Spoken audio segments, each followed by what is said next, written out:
Namo tassa bhagavato arahato samma sambuddhassa. Homage to Triple Gem. Homage to most respected Bhanteji.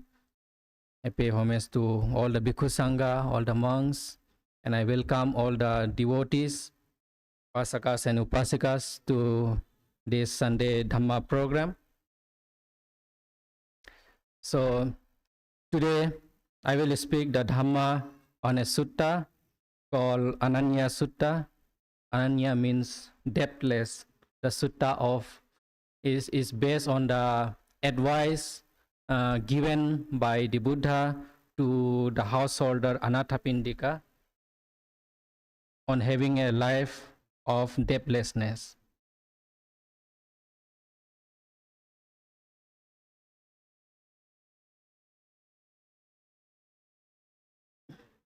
So I thought that it will be better to show whatever I am talking, to show the point in the PowerPoint, because it's easier for you to remember and to note down. Also, it's easier for me to explain it to you. So I will show you the key points in the screen and I will explain about it.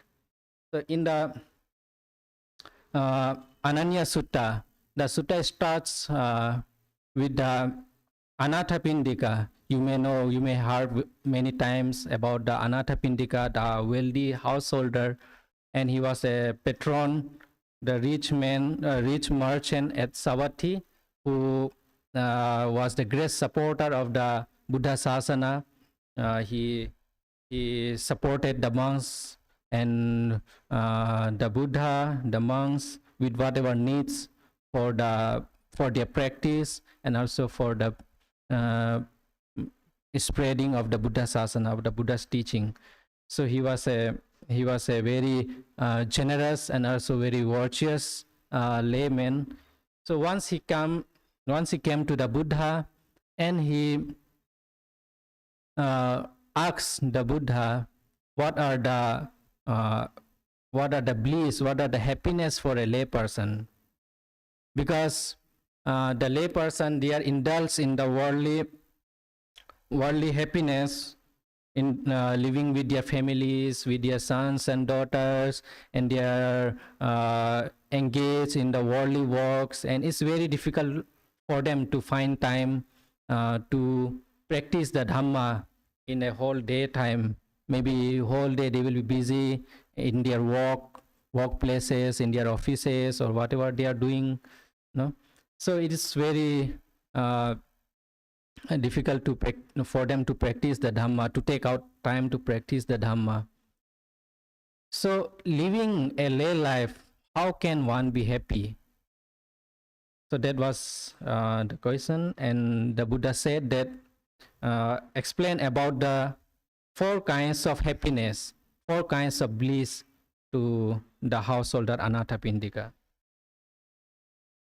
So first, before that, let us know who was Anathapindika, a little about him. So as you have heard, that Anathapindika was the richest merchant of Savatthi, and he was a wealthy patron of Buddha Sasana. He donated Jetavana monastery that was situated at the prosperous city of Savatthi. You know that when the Buddha attained the enlightenment at the first year of the attainment of the enlightenment, the Buddha and the monks did not have a permanent settlement, because at the beginning the monks were very few, and mostly they were arahantas and arahantas. So they usually go to the forest and stay there. They don't need the permanent dwelling, living among the people in the city, among the crowds. So it was not so much needed at the beginning. But as the Sangha was increasing, growing more and more in numbers, like more than thousands and 2000s and like that, when it was growing, so it was a need of a permanent settlement, a type of headquarter for all the monks, for the Buddha, because there were many monks who are not arahantas. They were needed to be trained, and they needed a place to stay.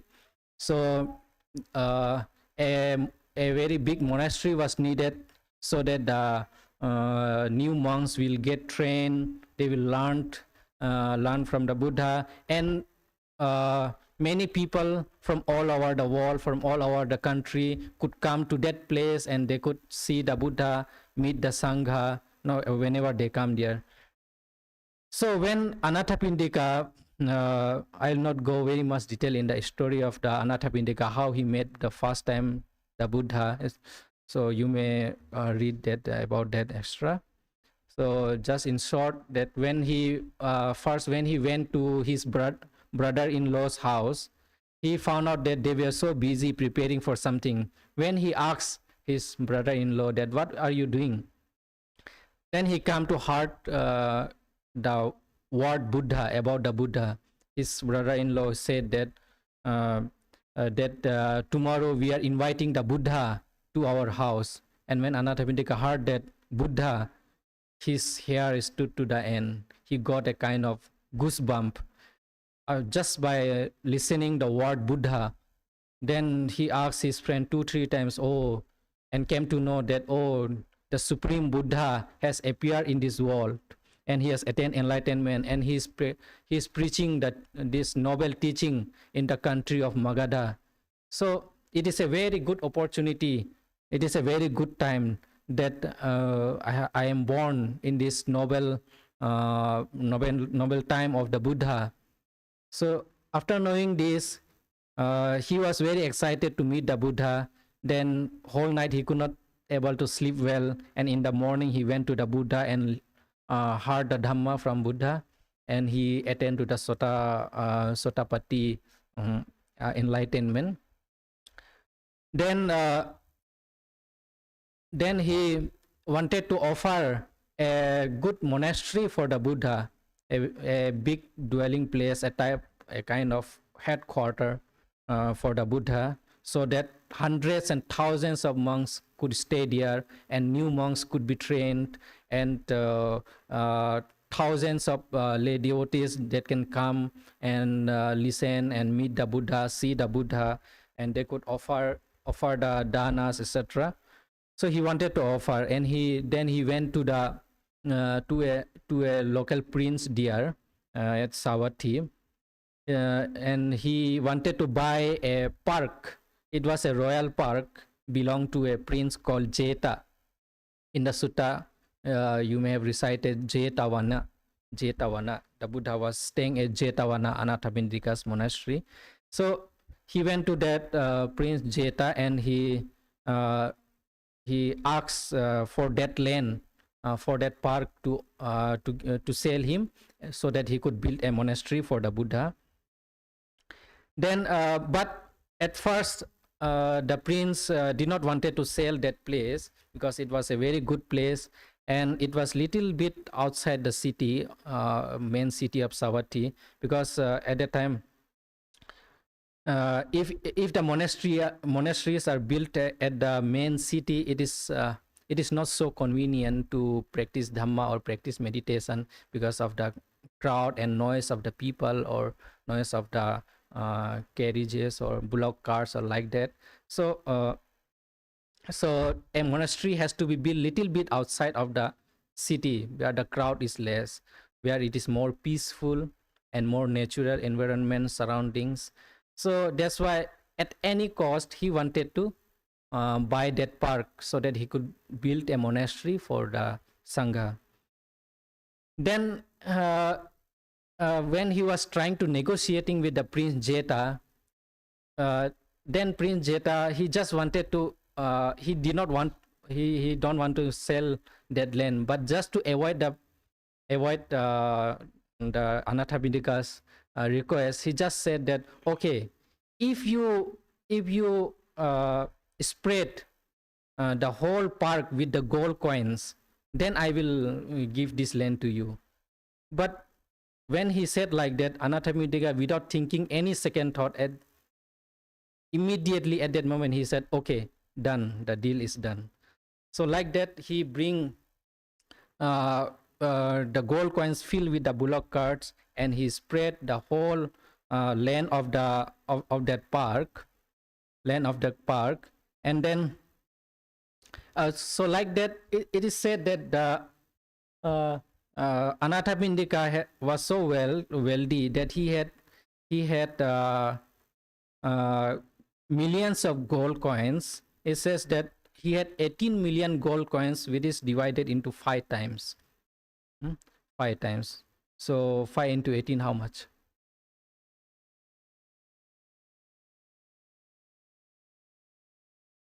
90. Okay, 90. So it's uh, so it's around 90 million, you can say, no? So so this much wealth he owned because he was a rich merchant, and they used to do the import and export business from one country to another country. So like that, he had the great wealth. So it's said that when he spread those gold coins and he wanted to offer the that monastery, so he spent almost 18 million in buying that land, and another 18 million gold coins in making and building the ponds and monasteries, kutis, toilet, walking place, and all those things, and public Dhamma hall like that. So he spent another 18 million for that, and then he spent another 18 million for the inauguration, for the Sanghadana and inauguration of that monastery. So like that, he almost spent some 54 million gold coins for offering of that monastery. And then he offered that monastery to the Buddha, and the Buddha together with the Sangha stayed some 25, some 19 vasa, 19 years of his Dhamma mission only at the Savatthi. So mostly in the sutras you can see that the Buddha preached those suttas while staying at the Savatthi Jetavana monastery offered by Anathapindika. So not only that, even after offering that monastery, Anathapindika, he used to offer daily. He used to offer several hundred monks. It's said that every day he used to offer 500 monks, but if not 500, sometime 400 or 300. But he used to offer hundreds of monks alms food to his house, and every day he used to send the gruel, no, the gruel ganji, no. He used to send the gruel to the monastery, and for the lunch, for the monks' lunch, he used to offer the lunch every day in his house, and his house was full with the saffron robes, no, the yellow robes, color of the monks, and all the activities, the giving activities, and the monk preaching, coming, eating, and so the incoming, outgoing of the monks. So his house was every day filled with that. So like that, he used to support the Buddha Sasana. He himself was also a Sotapanna. So everybody in his house, they were pious disciple of the Buddha.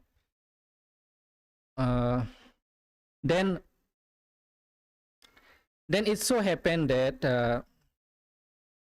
there was a Deva spirit who was living. Anathapindika has 7-storied house building, and in that building there was one Deva spirit who used to live there. Those Deva, there are many types of Devas. There are many rankings of Devas.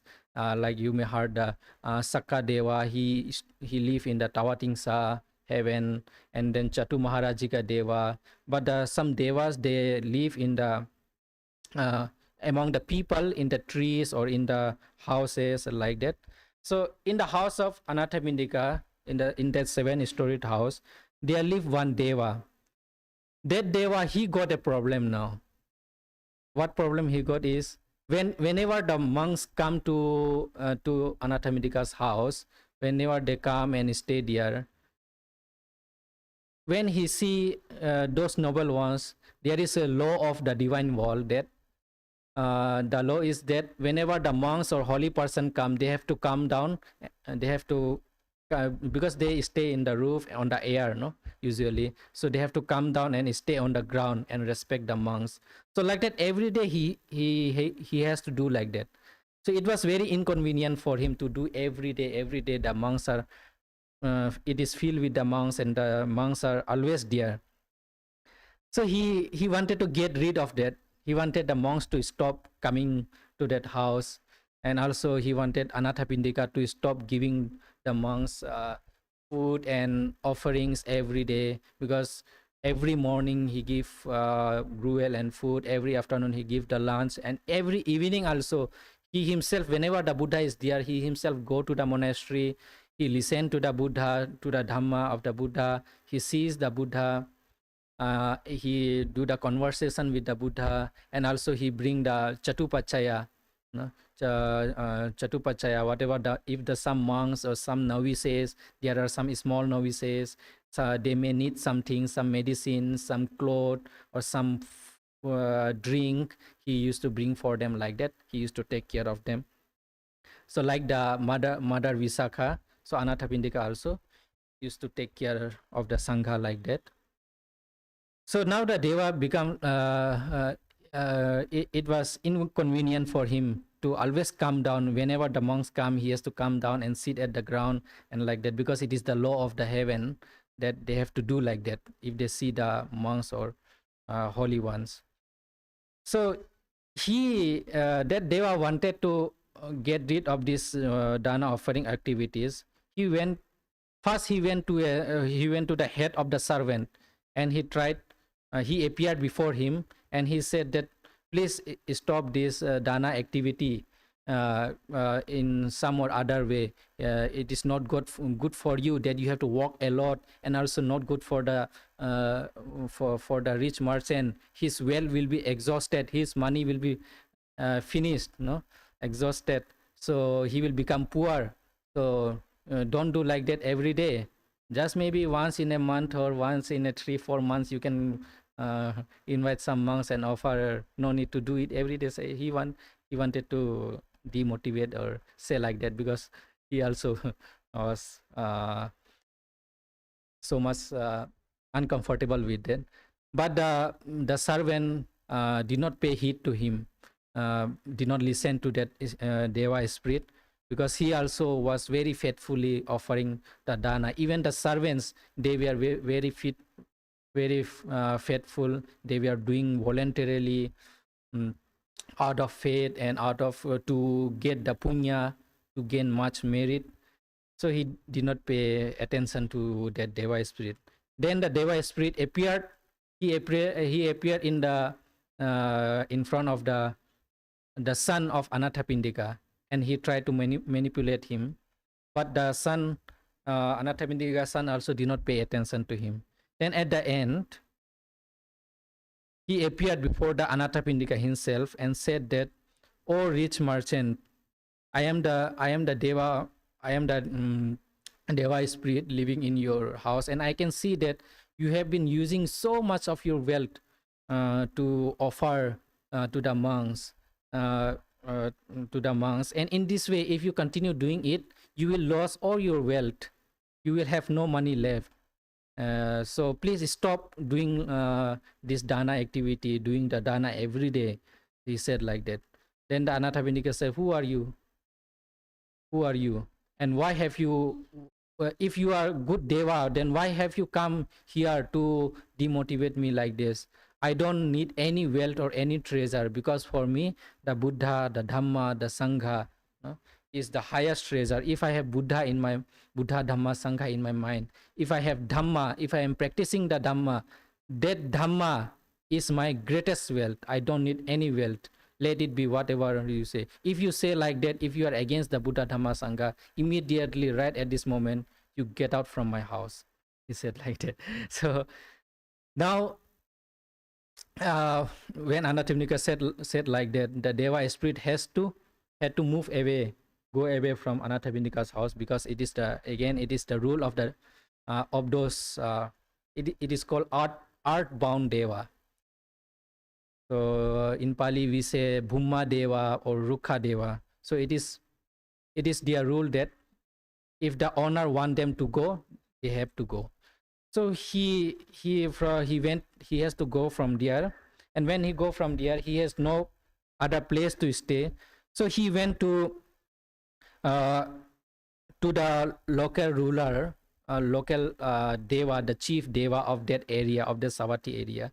And he told that, oh, I told Anathapindika like that, the rich merchant like that, and he drove me away. Please give me another place to stay. But that chief Deva, he said that I cannot give you any other place to stay. It is you have done a great sin. You have done a great evil action. By doing that, I cannot give you any place. You go to the higher court. You go to the higher court, to the four divine kings. No, so those Bhumma Deva, those divine spirit also comes under the four divine kings called Chatu Maharajika Deva. You may know the four direction. In the four direction there are the Devas. The monks may know their name. Do you know? In the east, who is on the east, who is on the west? No?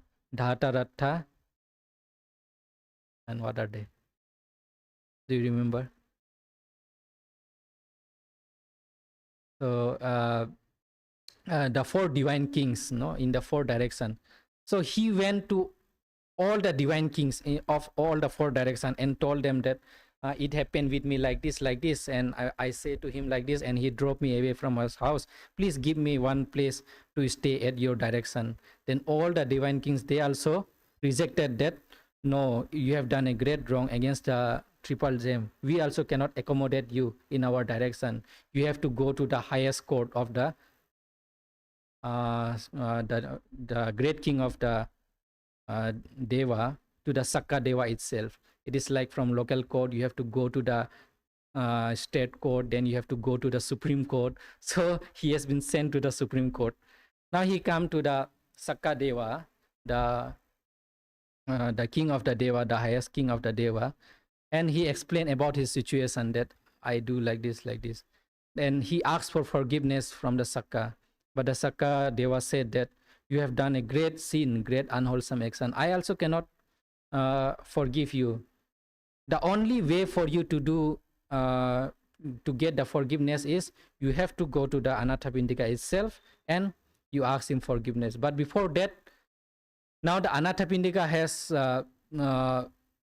has lost quite lots of wealth, because he spent almost some 54 million gold coins in building of the Jetavana monastery. And also he was a good person. He was, even though he was rich, he was a very good and kind-hearted person. So usually what happened with like that is that some people, some friends or relatives, they used to come, and they come to him and they ask for some money to start some, maybe to start some business, or to just taking as a loan from Anathapindika, and they don't return him back the money. So in like in that way, he lost most of his wealth, and he became quite poor at that time. And he buried some wealth, some of his gold coins in the inside the soil, and it was also swept away by the water, because at that time there was no such thing called like banks or something like that. Nowadays people used to keep money in the banks for safe or security, but at that time they used to dig the soil and they put there. Sometimes they forget the mark. Sometimes if there is flood, then the wealth is also swept away like that. So in like that, Anathapindika also loss of wealth, and he was not a rich person like before. So now he had many debtors. Many people took money from him, took loss of wealth from him, because he was a good person. They tried to cheat him like that. So Sakadeva said to him that the only way is that you recover all the money, all the wealth, all the Anathapindika's wealth, and give back to him, and also ask forgiveness for him, and encourage him to support the monks and Buddha Sasana, and to give offerings to monks and to the needy people, to the poor people, like that, then only you will be able to get the forgiveness. So like that, in this way, that Deva came back to Anathapindika's house, and before that he appeared in the dream of all his debtors who took the wealth or money from him, and he told him, he warned them to give back Anathapindika's wealth, and also he searched all the places in the water and under the water, and he found out the wealth, and he informed Anathapindika that your wealth is in such and such place. So like that, he recovered all the wealth and encouraged the Anathapindika to give more and more dana, and he never complained about the monks coming there. So in this way, this matter was solved. So there are many things we can learn from this, that if you are on right, if you are doing the right thing, maybe you may face some difficulty in between, but if you are continue in your practice, in your good practice, then you will be able to overcome all your difficulties and all your hindrances. So in this way this was the some highlights point of the Anathapindika. And then another is that he requested to plant a Bodhi tree at Jetavana in honor of the Buddha, because he used to go every day to Jetavana monastery. Sometimes he could find a Buddha, but many times he could not find the Buddha there. He could not meet the Buddha there, because it is the duty and responsibility of the Buddha to not only stay in one place, but also go to many other places to give the Dhamma, to go on Charika, no? And to go different places and teach Dhamma there. You could not stay in just only one place, right? So many times the Buddha is not there at Jetavana. So, but when the people come, when the Anathapindika come, or many people comes from different places, they could not find the Buddha. They become little sad. So he requested Venerable Ananda that he informed the Buddha and requested Venerable Ananda to plant a Bodhi tree, because the Buddha said that there are three kinds of honor one can make to the Buddha. Three kinds of honor. It is also called as three kinds of chetiyas one can make in remembrance to the Buddha. So the three kinds of chetiyas are in the next slide. You can see the number one is Saririka Chetya, Dhatu Chetya, the remains of Buddha's body known as relics, just like the tooth relic of Kandy, Sri Lanka, in Sri Lanka, the hair relic of in Swedagon Pagoda at Myanmar. So like that kind of relic that can be possible only after the passing away of the Buddha. When the Buddha pass away, the tooth or the hair of the Buddha, so we it's kept there, and the people worship that stupa, the worship that shrine, and remember the qualities of the Buddha, the Dhamma of the Buddha. So like that, that is a one kind of chetya, that is a one kind of shrine. Then the second one is Paribhoga Chetya, the things used by the Buddha, like robe, bowl, footprint of the Buddha, and the Bodhi tree, which are mostly found in Southeast Asian countries, is most common Paribhogaka Chetya. So like the robes and bowl, also the footprint where the Buddha put his footprint. So whatever thing the Buddha used, so whenever we see those things, we remember, oh, such was the Buddha, such was the quality of the Buddha, such was his teaching, that is how the Buddha lived. And like that, we get the motivation, we get the faith to the Buddha and the Dhamma. So that is another type of chetya, okay? Another type of stupa. So, but the most common one is the Bodhi tree. Why? Because under the Bodhi tree, the Buddha attained the enlightenment. When you see the Bodhi tree, or under this Bodhi tree, the Buddha attained the enlightenment. So like that, you get the motivation and faith towards the triple gem. So that is another chetya. So some commentator, they say that the Buddha, the Bodh Gaya, where the Buddha stayed, attained the enlightenment and stayed most of his time there at the early period. So the Buddha Gaya, the whole Buddha Gaya itself can be known as the Paribhogaga Chetya, because when you go to the Bodh Gaya, you recollect that, oh, here the Buddha stayed, here the Buddha attained enlightenment, here the Buddha started to preach his Dhamma. So like that, we can remember the Buddha and the Sangha. And the third one is Udesaka Chetiya. Memorials or votive objects like Buddha images, statues, Dharma chakras comes under this category. So the third one is the when we make the Buddha statues, the Buddha photos, and we worship it. We don't worship the statue, right? Statue is maybe made of the wood or the cement or something, or the bronze or like that. But we remember the qualities of the Buddha by seeing those statues, and we pay our homage in honor of the Buddha like that, so that we also develop those qualities within us. So that is the three types of chetiyas that you can know when you see the chetiyas around, when you see the Bodhi tree. So why are these chetiyas, why are these stupas are made? Okay, so accordingly, in the Jetavana monastery itself, when requested by Anathapindika, whenever Ananda Bhante planted one Bodhi tree, so that many people come there, they can pay respect. If the Buddha is not there, they can pay respect to that Bodhi tree, and they can remember the Buddha there. Okay. Now coming to the main point of the sutta, the Buddha said to Anathapindika that there are 4 kinds of bliss for laymen. The first one is Ati Sukha, the bliss of earning wealth. Number 2, Bhoga Sukha, the bliss of enjoying wealth. Then Ananya Sukha, the bliss of debtlessness. Anavaja Sukha, the bliss of blamelessness. So how to understand all of this? The first one is the Ati Sukha. Ati Sukha, the wealth that is earned righteously. Ati Sukha means having wealth. If there is a lay person, if he wants happiness in his life, he has to earn wealth, right? Without wealth, without money, there is nothing. No money, no food, no money, no house, right? No money, nothing to eat, nothing. It's difficult to live. So wherever you stay, however you live, you need the wealth. So that wealth has to earn righteously with strength of his arm and efforts, piled up through the sweat of his brow, and with his own skill.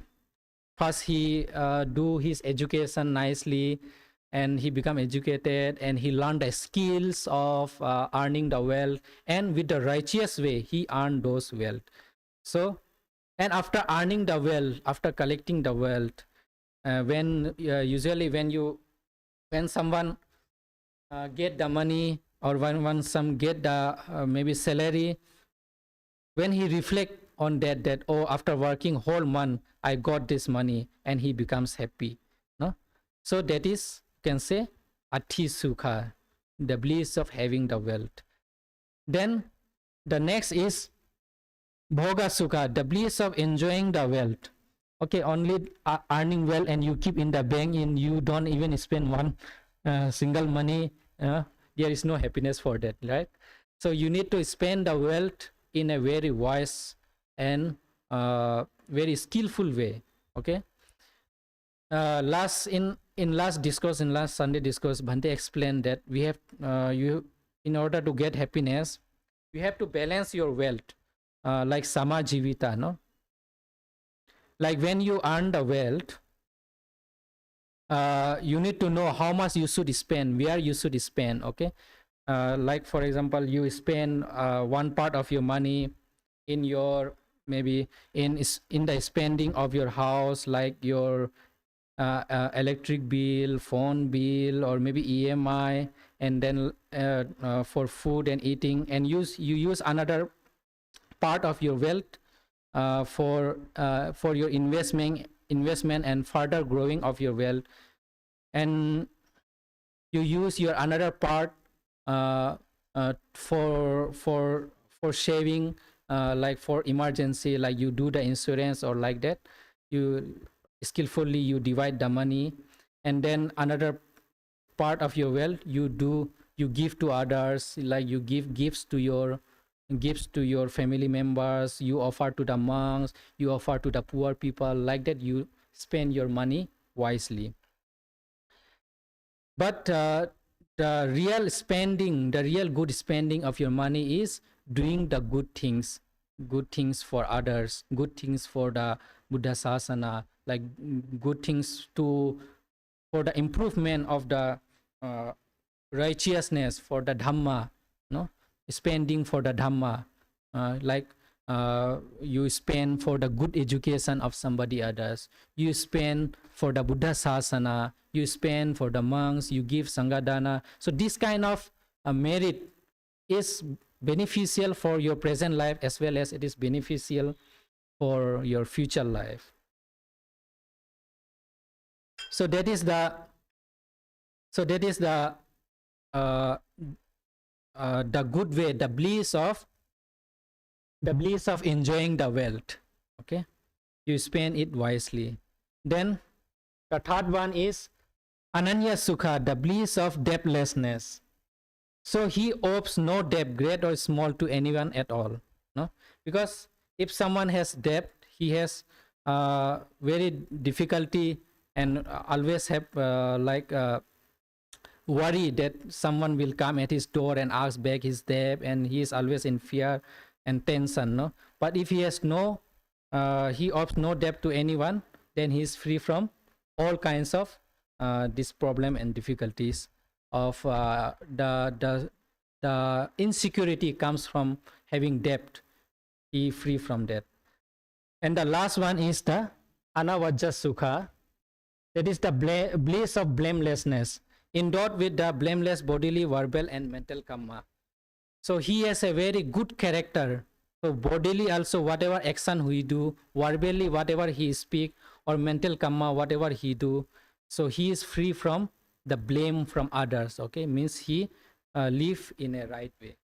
So in this way, these are the four kinds of bliss for laymen that the Buddha explained, and among them debtlessness is very important for living a lay life. So in this sutta is mainly focus on the main is the debtlessness, because earning even the earning wealth and enjoying wealth is the debtlessness is even greater than earning and enjoying the wealth. Okay, if you have debt, then you will not enjoy earning or enjoying the wealth, right? So debtlessness is the important here. But the Buddha said that the bliss of blamelessness is the supreme. Your character is right and you live righteously and virtuously. That is the highest kind of happiness that you have in your mind. So in this way, the Buddha explained to the Anathapindika, and he rejoiced after hearing this Dhamma.